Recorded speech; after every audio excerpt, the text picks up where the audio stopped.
So, today I am officially 19 years old. It is uncharacteristically, or at least in the past, what would have been uncharacteristically warm for early December in Ontario, Canada.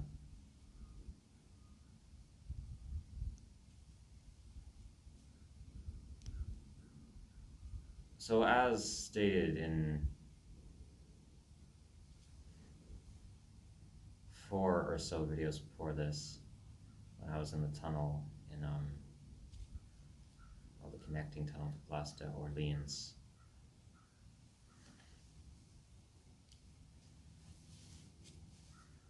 as I said, I will be reading my video game plot outlines that I've written for the channel, just because I've originally felt, still somewhat feel, that it would be healthy for me. However, because of time constraints or how I'm also just feeling psychologically,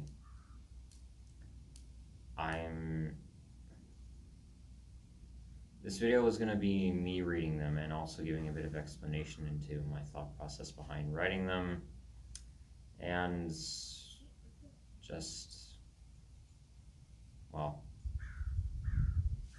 just a bit more of an explanation to the process behind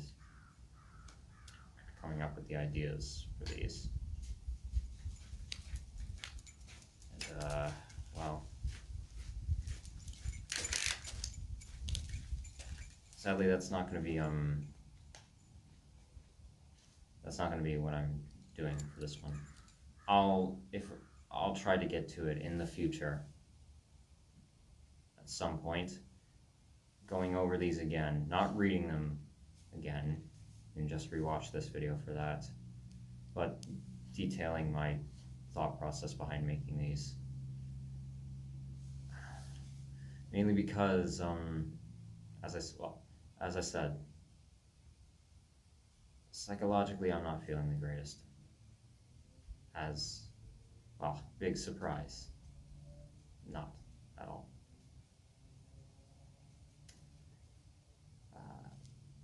But very much so today, more than many days recently.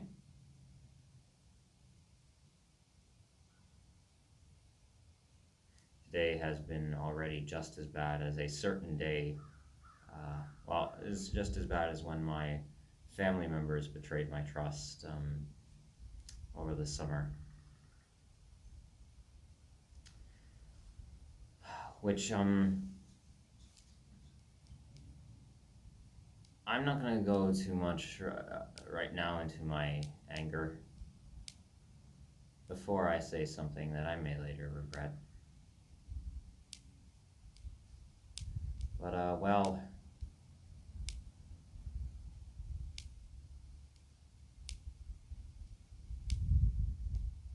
one person in particular just had to say, "Happy birthday, Cam."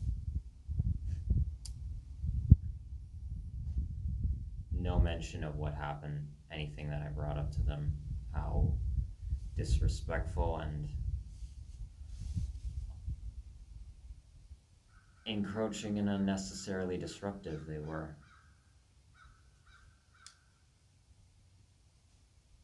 Just no acknowledgement of it. Just happy birthday. And of course, some other people I know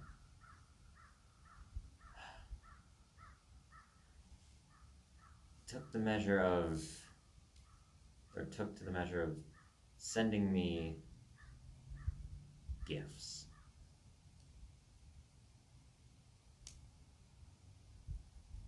when I expressly said that I did not want anything. How I would have loved if they appreciated my wish, not hurting anyone with that wish, by the way. I can't think of a single person who I would have been invasive towards with that, or whose lives I would have disrupted with that request of you not sending me anything. And now it even highlights even further a regret of mine that I talked about in the last 3 videos, or well, talked about in I've mentioned here and there, but yes, in the previous videos. Why I regret that decision of mine even more, in terms of reaching out to someone as a last attempt to, I guess, just apologize. Well, these people's actions really highlight to me the desperation they have. Just utter desperation. Just trying to buy my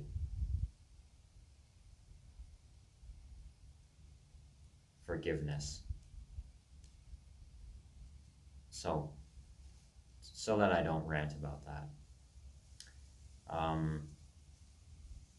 100% honesty. I am completely, absolutely 100% ungrateful for what you sent me. It means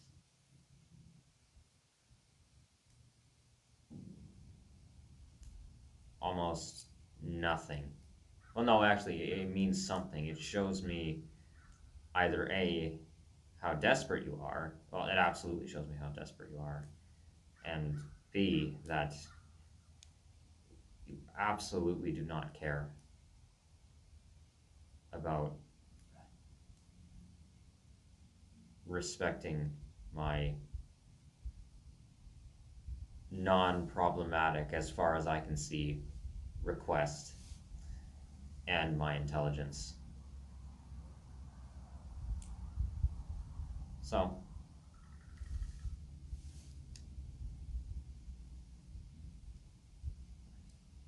at some point in the future, hopefully, they will be shipped back to you, as I'm certainly not going to use them.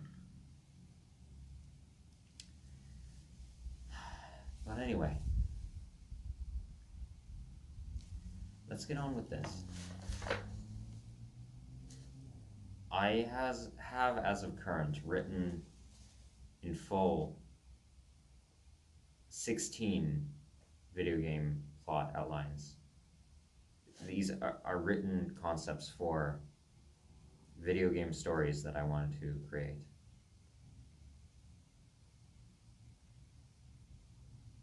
And I also took the liberty of printing off my 17th game that I was working on before I left Toronto. What's done of it? The original original draft, unedited, well, of course I went back and unedited as of me leaving Toronto.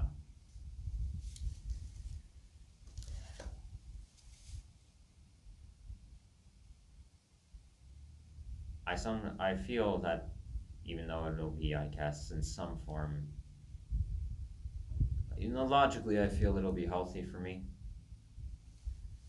I'm also reading so that people can share their opinions on these game concepts and just tell me what they think of it, what I can improve on, what they think are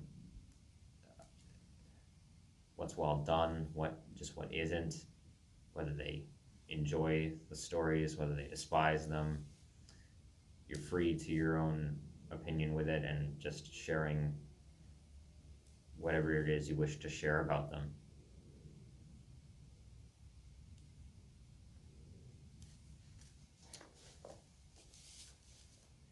But something tells me that I'm not gonna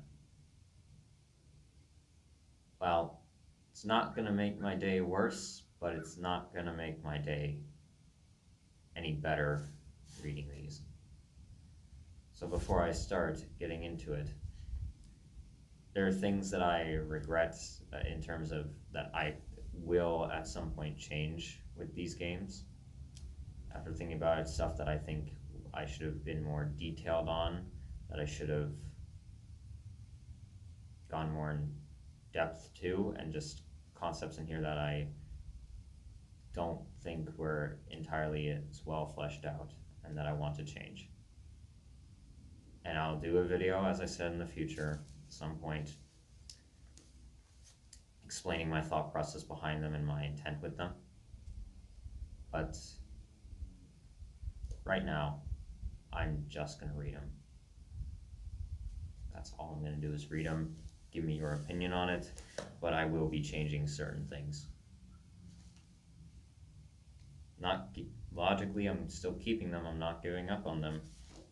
Not just ripping them up and throwing them in the garbage, but revising them. So, one thing I will state though, I wrote the first concept, the original concept. I've revised a lot of these multiple times, but I'm again going to revise them once more. The earlier half of this stuff I wrote initially when I was 15 years old, and then I have continued to revise and change things, as I said, all the way up until now being, well, up until being 18, because as today, 19. But I can definitely say, in terms of predicting historical, there's some amount of historical bragging rights, I guess. I was ahead of my time with this game in the concepts in the topics and the stuff it tackles. Now, I will say my writing style got longer and longer as I went along with games. And when revising them, I didn't bother to further outline certain things, but I did revise them. However, my writing style, as I've said, did get longer, and if I do revise them, all of them at some point in the future, at least the earlier ones, I probably will flesh out go more in detail, I guess, of like some level of storyboarding, well, not actual storyboarding, but just more detail. So, this first one is called Freedom of Silence. Oh, and as you'll see for many of these, I am not good with titles. There's very few that I'm actually happy with. So, yeah.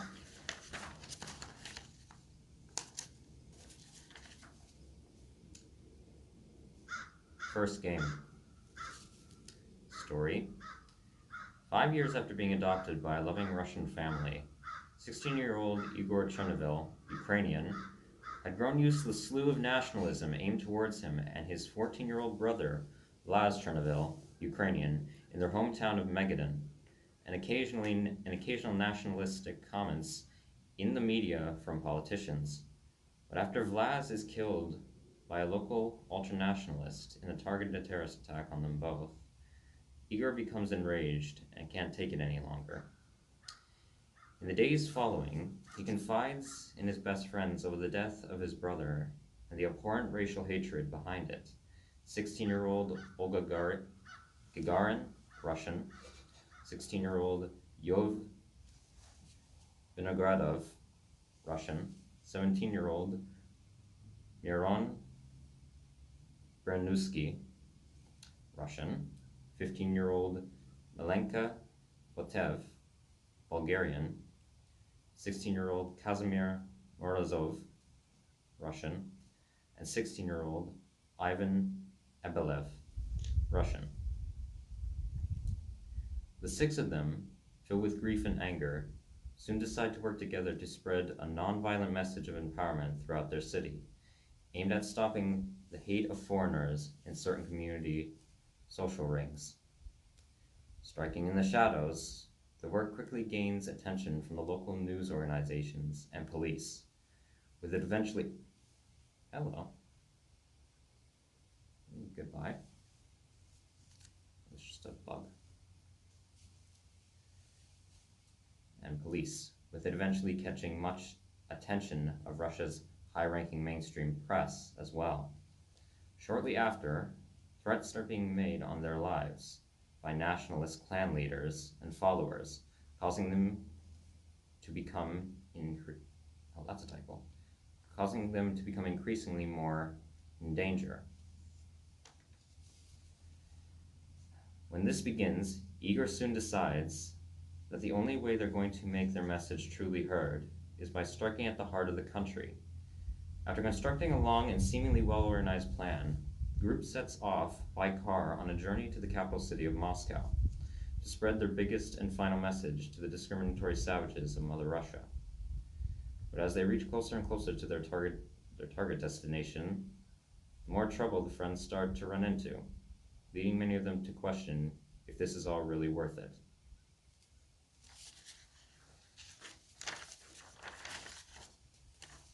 Settings: Lviv, Ukraine; Magadan, Russia, the Russian countryside; Irkutsk, Russia, the Russian countryside, again; Surgut, Russia; Kirov, Russia; Moscow, Russia, the Russian countryside, again. Year settings: 2005, 2010, 2011. Title: Freedom of Silence. Language of the game: Russian. Oh yes, I will also state, even though I'm going to go in some point in the future and more in depth on these, if these games ever get made, the ones that are in countries that do not predominantly speak English, I do not want them being voice acted, or even if there's some motion capture work for cutscenes. I don't want the languages to be in English at all. I would like them to be initially made in their original languages and then subtitled. I can go into more of my gripes with dubbing for things when it's set in a specific country. I don't have a problem with like things being dubbed. You can point to things like anime or things of the sort, or foreign Eastern video games. I don't have a problem with them being dubbed into the language of the country they're being distributed in, unless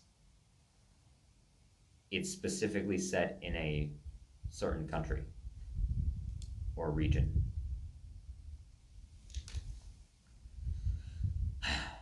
So, yeah, there's that. That was Freedom of Silence.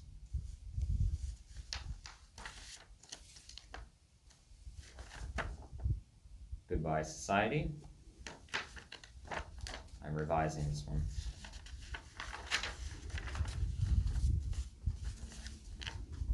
Or I will be revising it whenever I pick up with these again, if ever.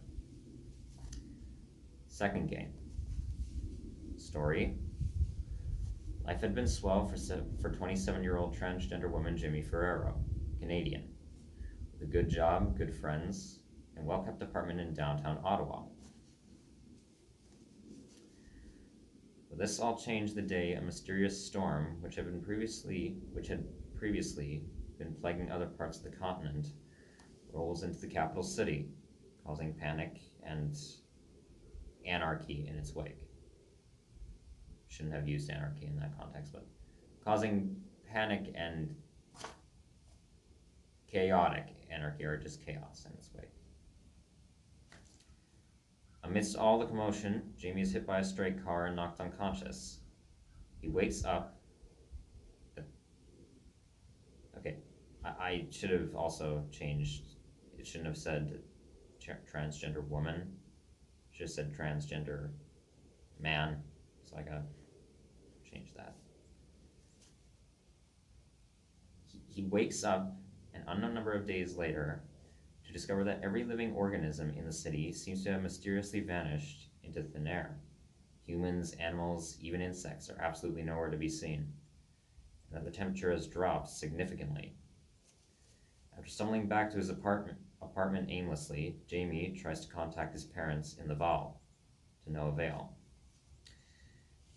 And after resting for a day, heads back out into the city to try and find his friends, or just any human being. 3 months pass, with Jamie having no real luck in finding any signs of other life. Just as he feels as if his sanity is beginning to dwindle, he finally encounters another human being, a 25-year-old man by the name of Justin Blakes, Canadian, another apparent survivor of the storm.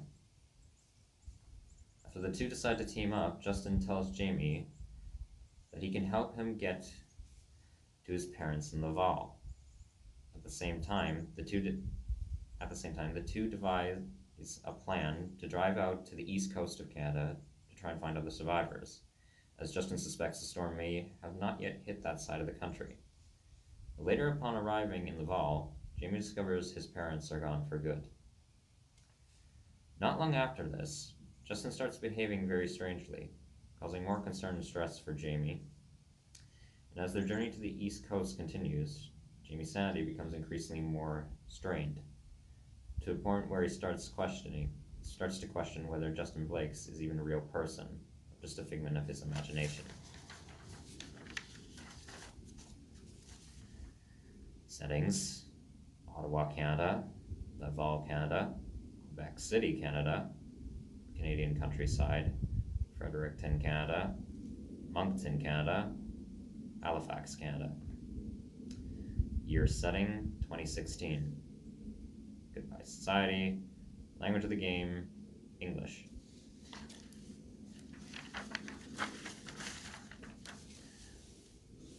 Okay, we're fine.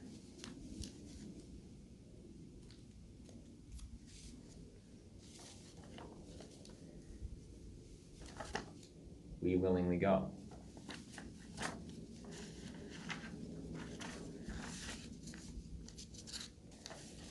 Third game. Story: 14-year-old Durfel Driscoll, Welsh, had been leading a troubled life for many years.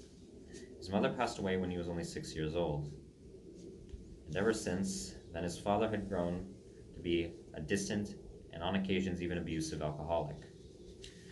Though maintaining a rather optimistic outlook on the unfortunate circumstances, Durfel deep down felt he didn't have much purpose in life, and that his father truly didn't care for him. At this point, he didn't care much for his father either. Recently, things had been tame for Durfel, but when a crisis being called the Great War, World War I, breaks out in Central Europe, he sees an opportunity to do something worthwhile for once in his life, and to contribute in saving his country and others from the Kaiser's rule.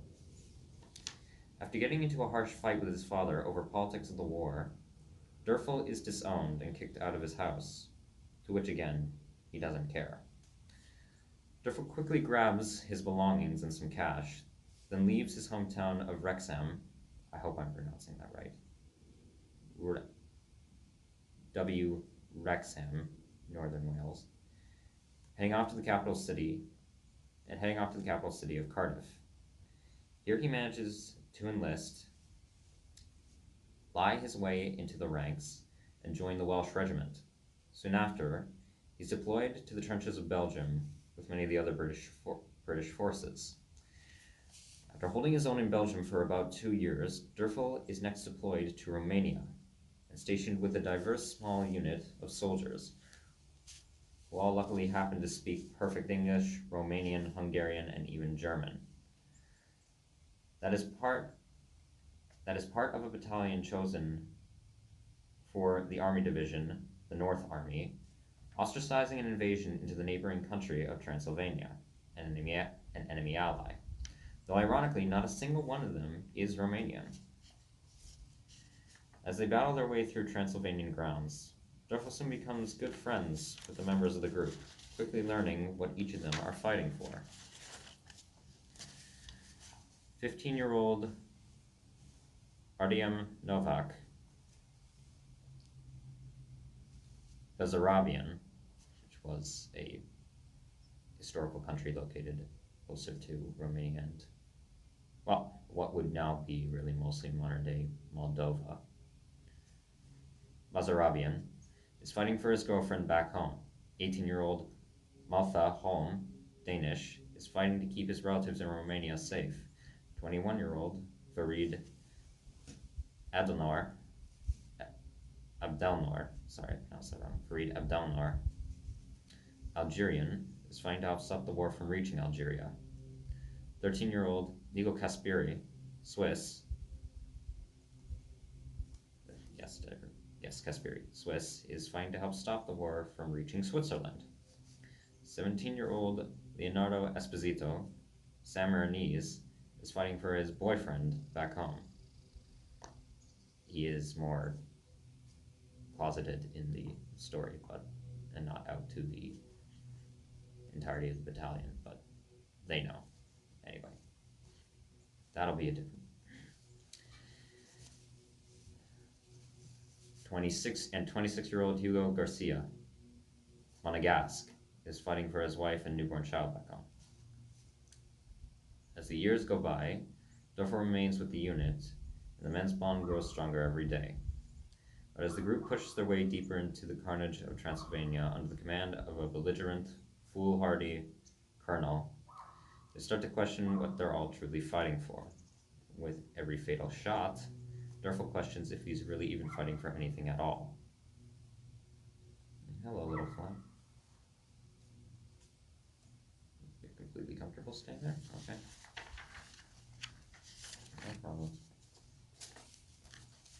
Settings: Wrexham, Wales, Cardiff, Wales, Mons, Belgium.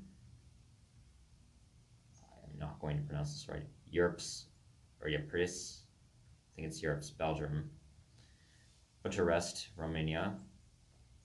Foxani, Romania, the Transylvanian wilderness. Kavasna, Transylvania, the Transylvanian countryside. Brasov, Transylvania, Transylvanian wilderness, the Transylvanian countryside. Făgăraș, Transylvania, the Transylvanian countryside. Sibiu, Transylvania, the Transylvanian countryside. Alba Iulia, Transylvania, the Transylvanian countryside. Sibiu, Transylvania. Făgăraș, Transylvania, Transylvanian countryside. Micura Siuk, Transylvania, Transylvanian wilderness.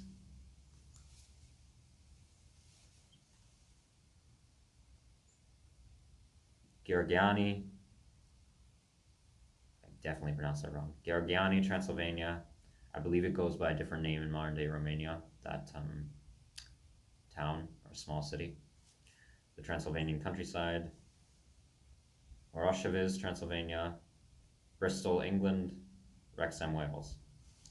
Year settings: 1914, 1916, 1917, 1918, 1922. We willingly go. Languages of the game: English, French, German, Romanian, Hungarian.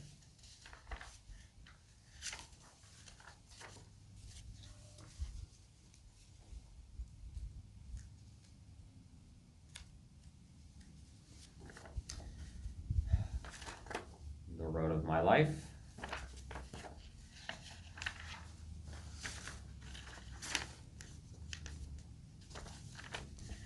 Fourth game. Story. 17-year-old Clara Kuhn, Liechtensteinian, had lived a well-off life with her loving single mother in their hometown of Trenzenburg and had a promising future lying ahead. Having almost completed her full 4 years of university, I don't know if I had that fully correct. They might have only no, I believe most average people do either about 3 years of university in Liechtenstein. They go in at an earlier age. Anyway, But this all changed one day when Clara makes a lone trip down to the capital city of Vaduz. She is knocked unconscious with chloroform by two unknown assailants and kidnapped. She's driven out of Liechtenstein and flown overseas to Paraguay, where the abductors plan on selling her off to a nationwide sex trafficking ring.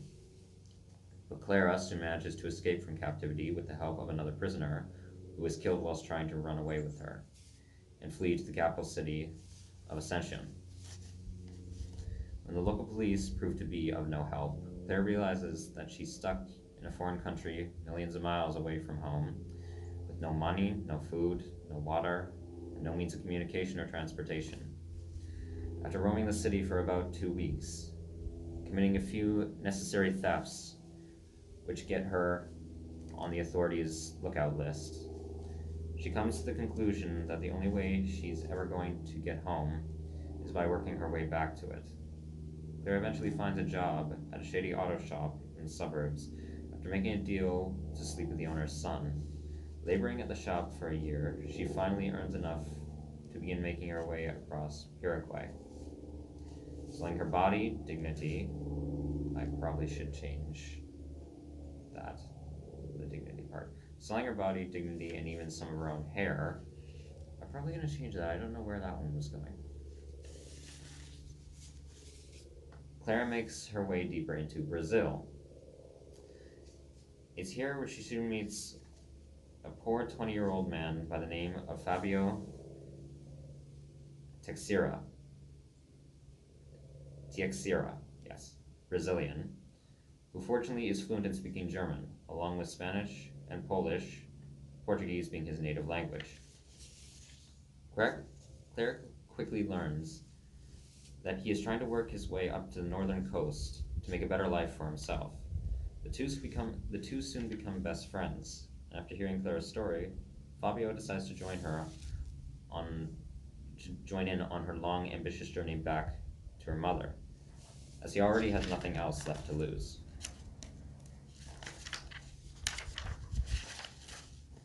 And as they venture across the world together, the two slowly start to fall in love. But as the years go by, their lives become increasingly more endangered as they reach closer and closer to Clara's home.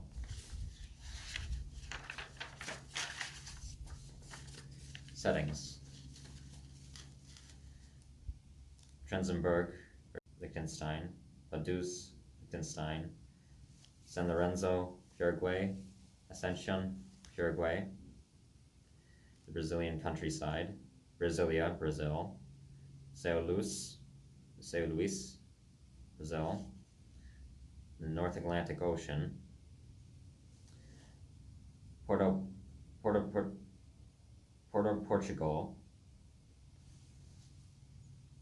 Valladolid, Spain; Zaragoza, Spain; Andorra la Vella, Andorra; Toulouse, France; Lyon, France; Geneva, Switzerland; Bern, Switzerland; St. Gallen, Switzerland; Butches, Switzerland; Xi'an, Liechtenstein; Vaduz, Liechtenstein; Dresdenberg, Liechtenstein.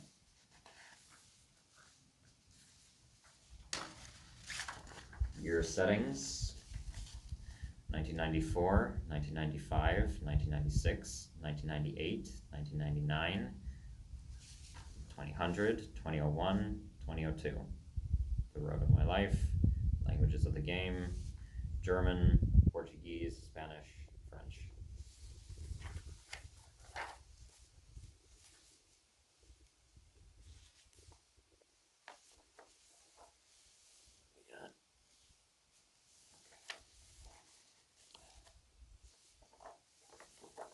A chance to save our world. Yeah, I am not good with titles. Really not.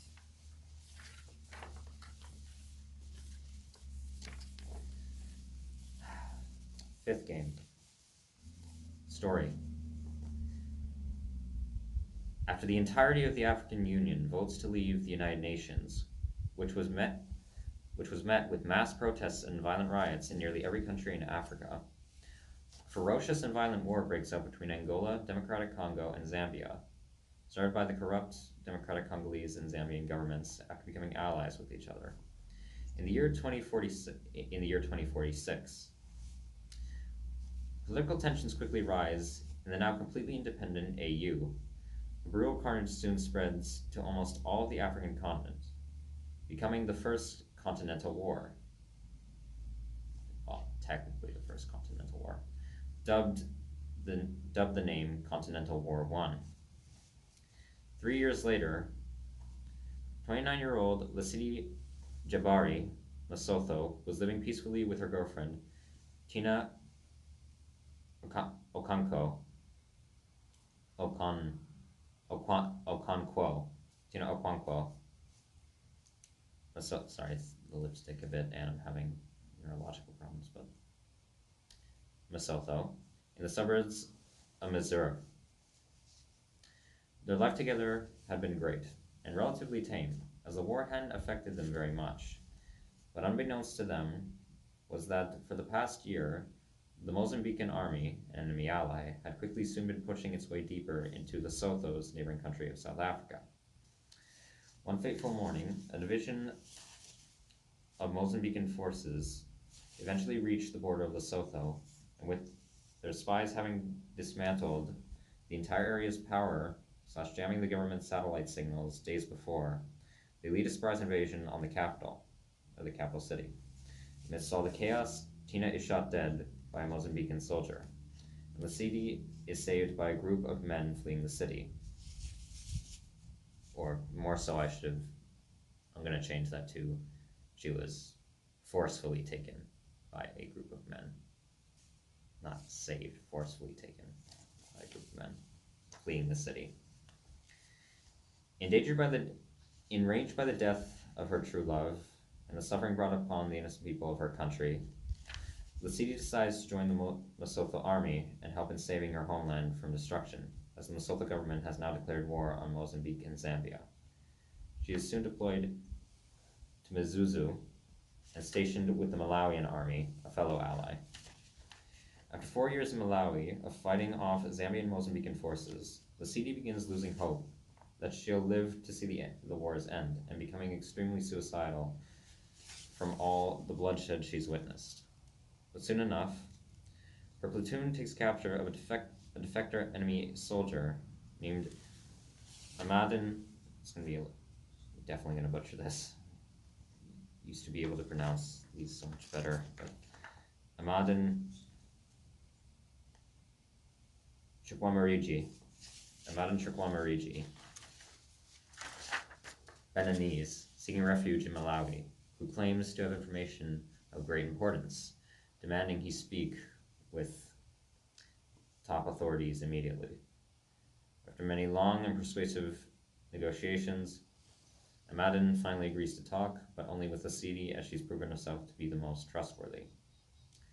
He tells her more about himself and how he escaped from the Beninese army, and explains how he and a South Sudanese contact of his have found a concrete link to ending the war in Africa for good.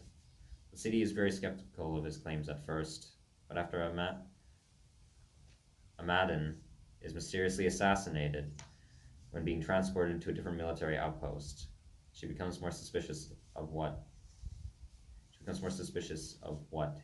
he told her. After a month of conducting her own investigation in secret, as her superiors will not listen to her about the matter and have even threatened to have her court-martialed, Lasidi finds that the evidence for the conspiracy link that Amadin had brought with him was in fact genuine, and that his contact is hiding out somewhere in the capital city of South Sudan. The country is remaining neutral in the war, charging any defecting soldiers and those harboring them as criminals under an agreed-upon treaty by all neutral nations. With this information, Lasidi realizes she may have found a shot at ending the Continental War, and after forming a platoon with her close companions, who are also fed up with fighting, they decide to defect and try to make it on their own to the contact in Juba. Her team consists of 4 other members: 30-year-old Neokola Maharaj, yeah, I pronounced that right, Malawian. 33-year-old Sisi Rasoa, Malawian. 38-year-old Jan Benijara, Mauritanian, and 24-year-old Hassan Elemu, Djiboutian.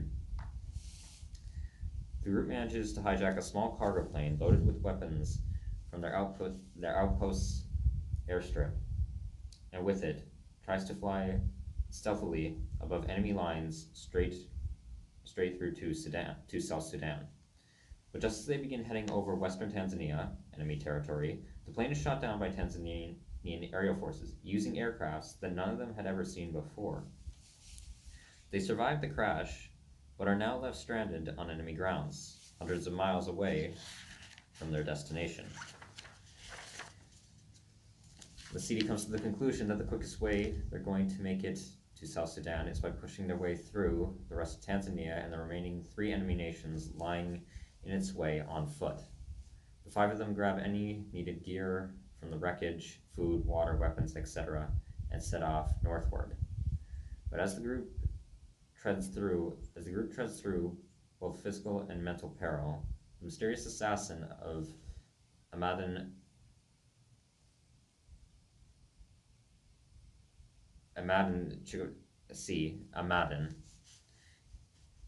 is in pursuit, following every track, trying to stop their mission to end the war.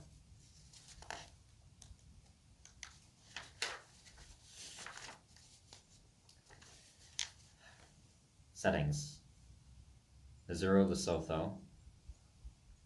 Mufeteng, Lesotho. Mzuzu, Malawi, the Tanzanian wilderness. Kigoma, Tanzania. Gitega, Burundi, the Rwandan wilderness. Busani, Burundi. Kinazi, Rwanda. Kigali, Rwanda. Rwandan wilderness. Bibarara, Uganda. Kampala, Uganda. Ugandan wilderness. Gulu, Uganda. Ugandan countryside. Nimule, South Sudan. Juba, South Sudan. Nyala, Sudan. Bobodeluso, Burkina Faso. Kwething, Lesotho.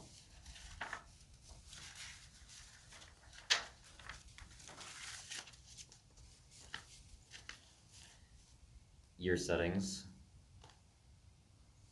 2049, 2050, 2054, 2055, 2056, 2057, 2067.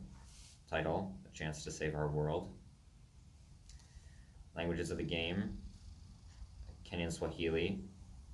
South Sotho is one I added as well for a revised edition. South Sotho, Arabic, Egyptian, or Egyptian Arabic, French, or West African influence French.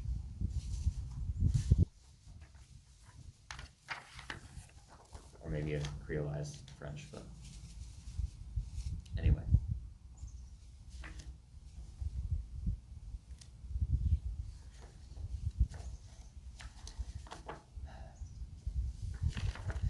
Spectre of the North.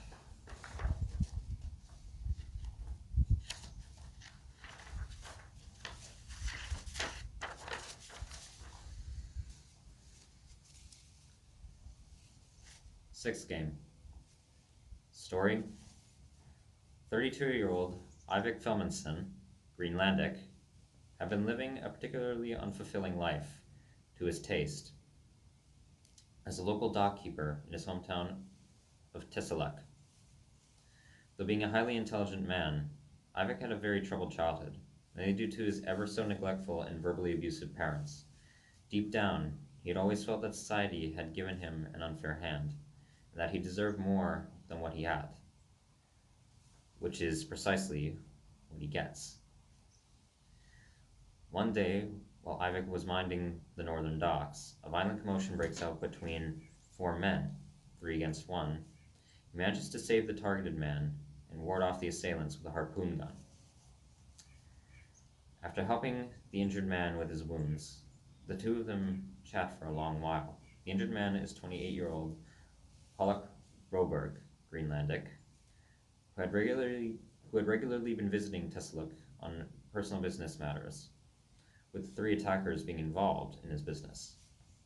As the days pass, Pollock starts coming back to the northern docks while Ivik is on duty, as they are both intrigued by each other's personalities and life stories.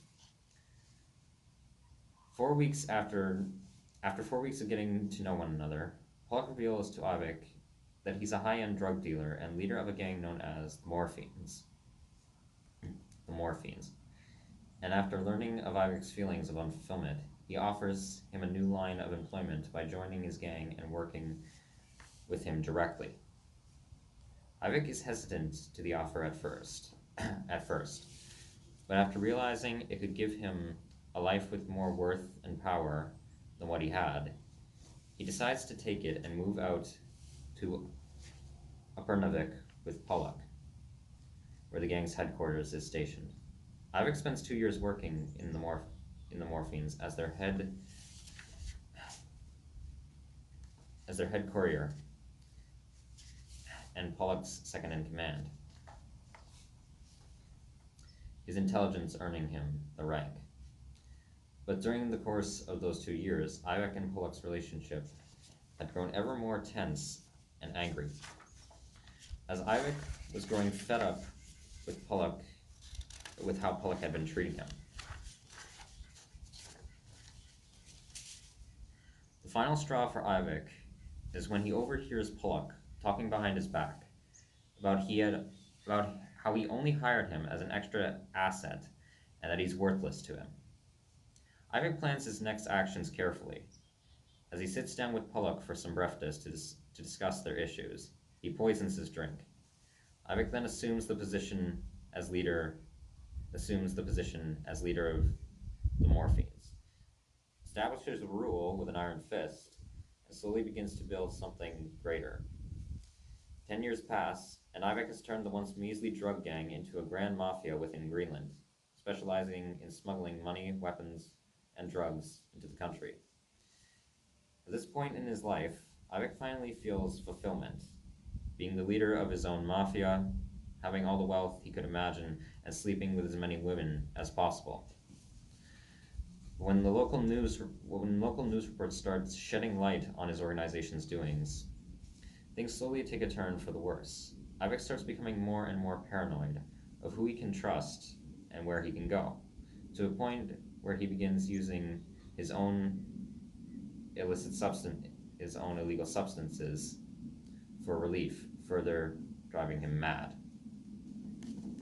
Along with this, a series of mysterious murders amongst his organization's members soon occurs. And as Ivik's life turns to insanity, his legacy begins crumbling beneath him, which inevitably leads to his own demise.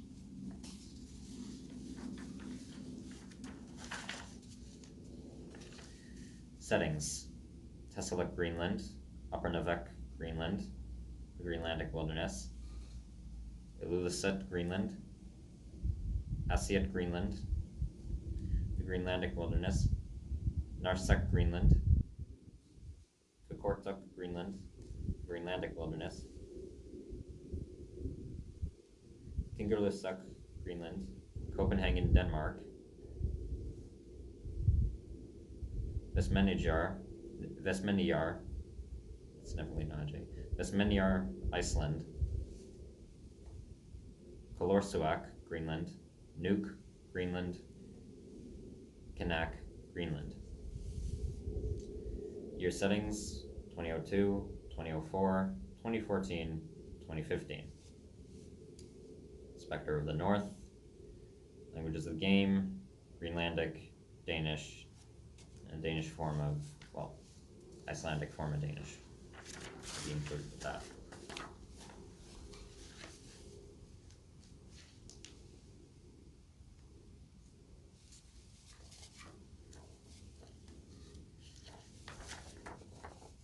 treasure of a cure.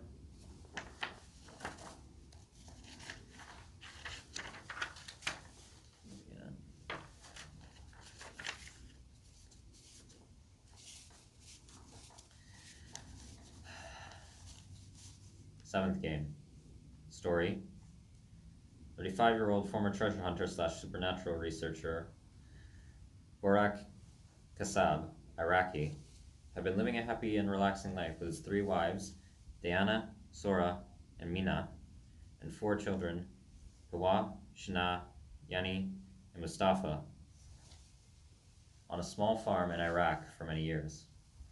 But after the family goes on a trip to Cameroon, Mina becomes extremely ill, and they have Borak's uncle, Abbas, who is a doctor, as well as one of the few living relatives who knows of his past treasure hunting, come examine her.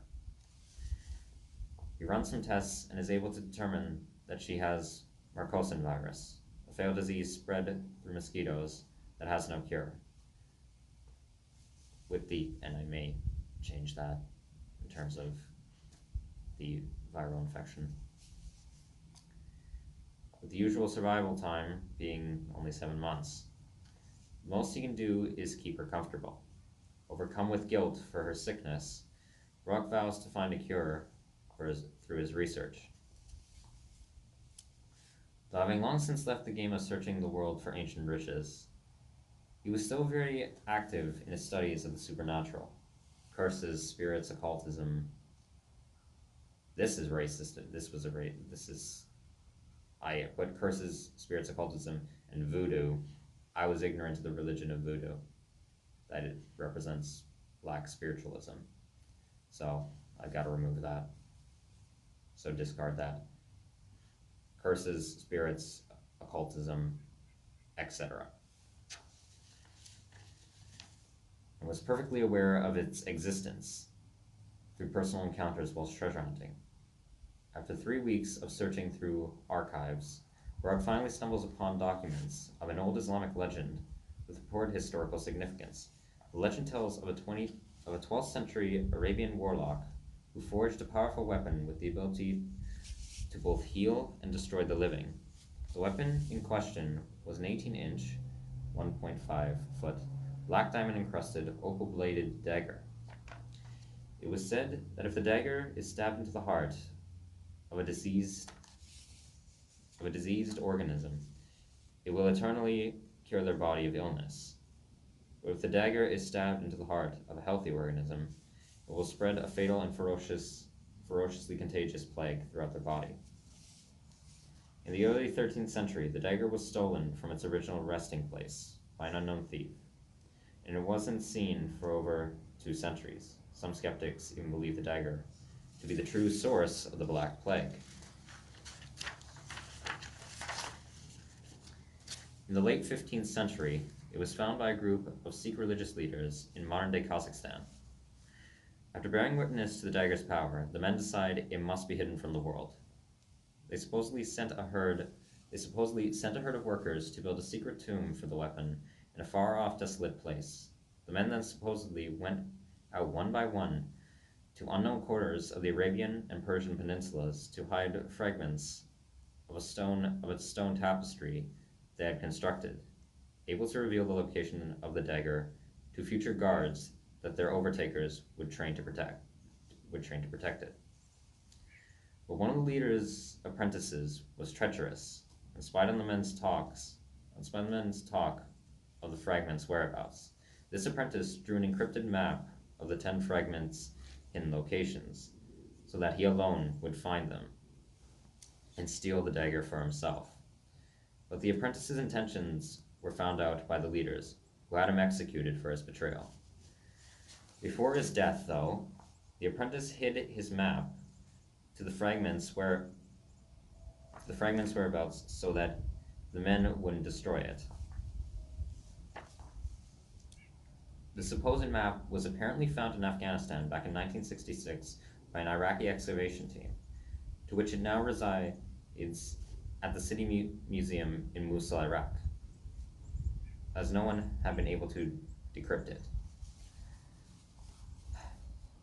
After searching deeper into the stories and history of this legend, Barak believes it to indeed be true, and that it may be the only chance he has at saving Mina's life. Barak quickly calls up his best associates from his treasure hunt.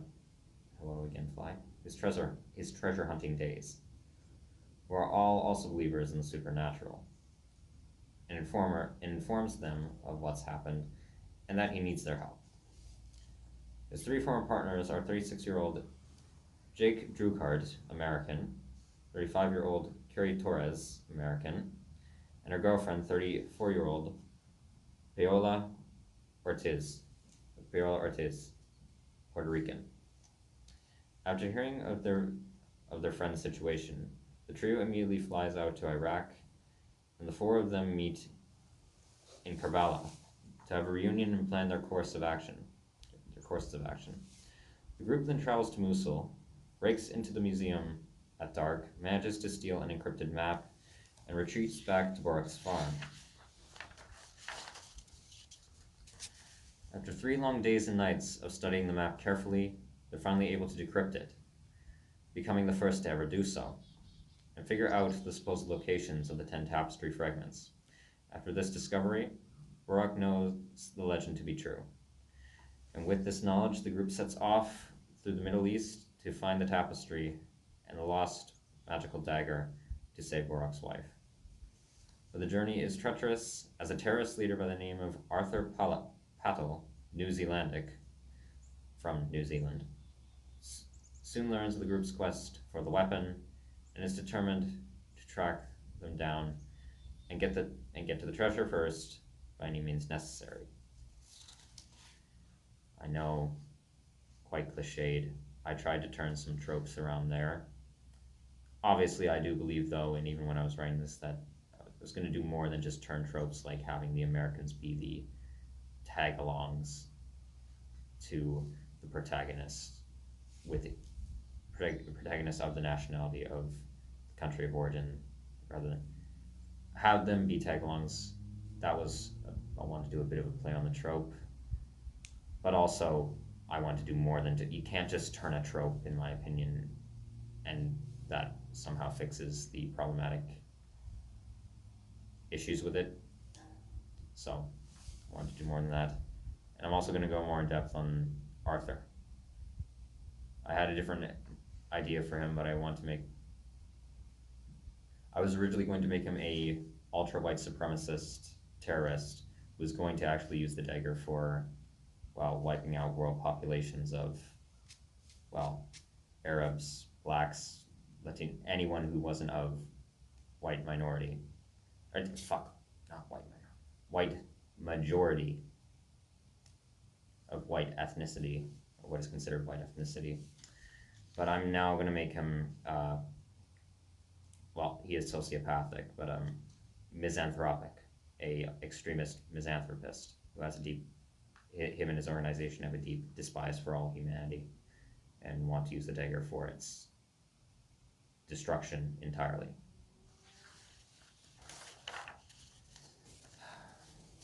Settings: the Iraqi countryside, Karbala, Iraq, Mosul, Iraq, the Iraqi countryside, Kuwait City, Kuwait, Muharraq, Bahrain, Doha, Qatar, Sib, Oman, Medina, Saudi Arabia,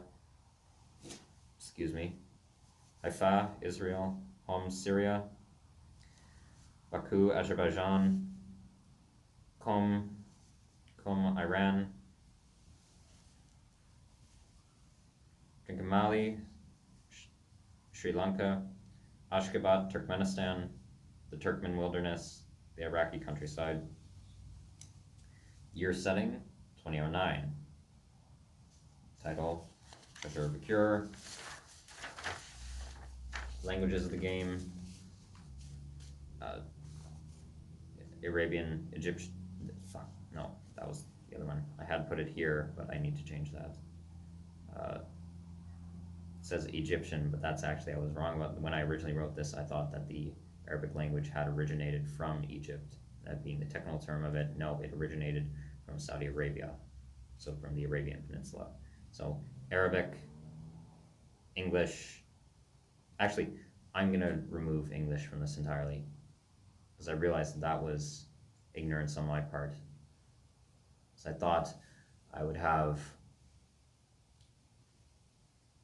well, Barack and his family all together and just in his social setting speaking in Arabic. And then though I for some reason thought that when his American and Puerto Rican friends show up, that it would switch to English for him talking there. But when he was alone, he would speak in Arabic. Then I realized, why should they conform? Why should he conform to that?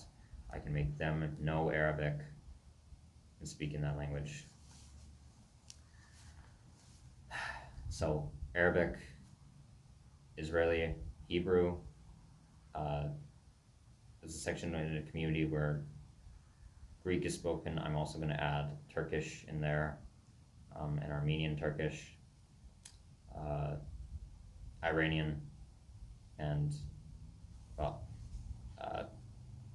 Hindi, Indian, or in the Indian form of Hindi, spoken mainly of Indian dialects from India, even though it'll be in a city in Sri Lanka.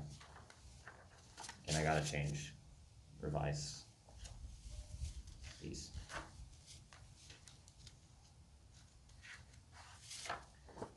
This one just actually for a bit of something that actually, well, not context, something that I realized.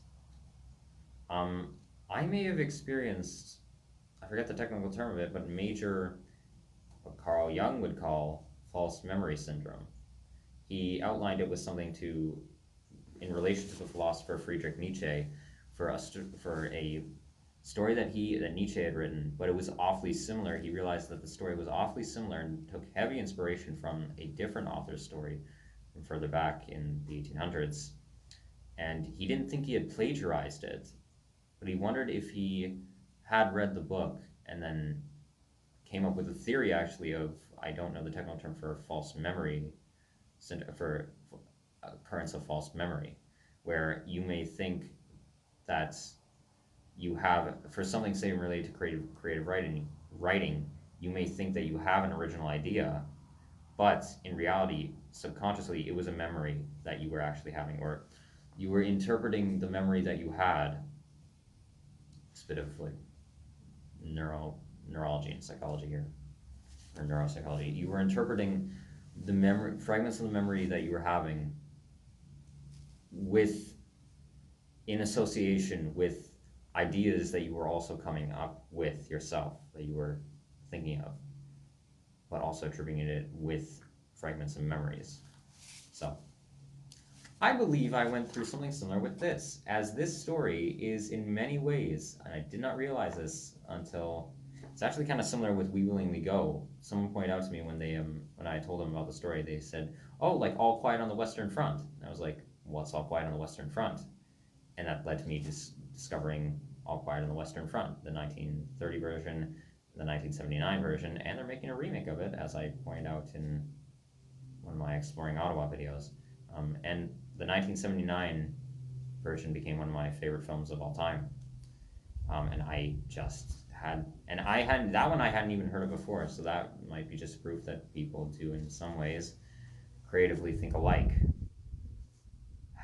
Anyway, I'm just saying, this one though, definitely, I had watched, I haven't read, but I've watched The Fault in Our Stars. It's a very good film in my opinion, and I might have subconsciously taken heavy inspiration from it without even knowing while I was writing this. So just warning, this game is quite similar to John Green's The Fault in Our Stars. Moments before goodbye.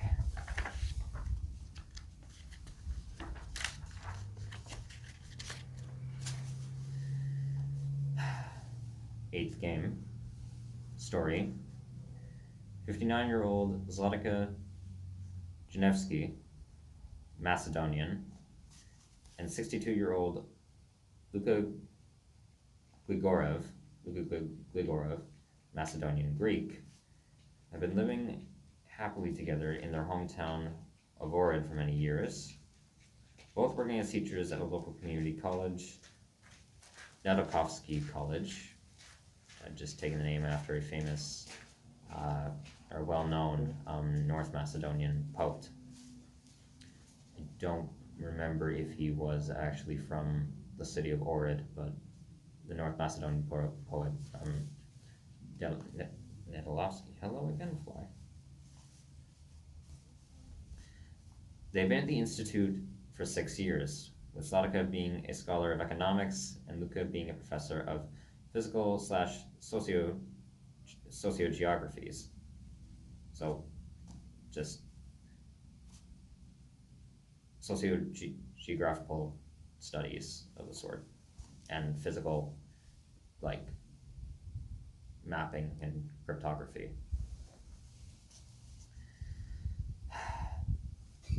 Though their life had been great, Luca had always longed to see other parts of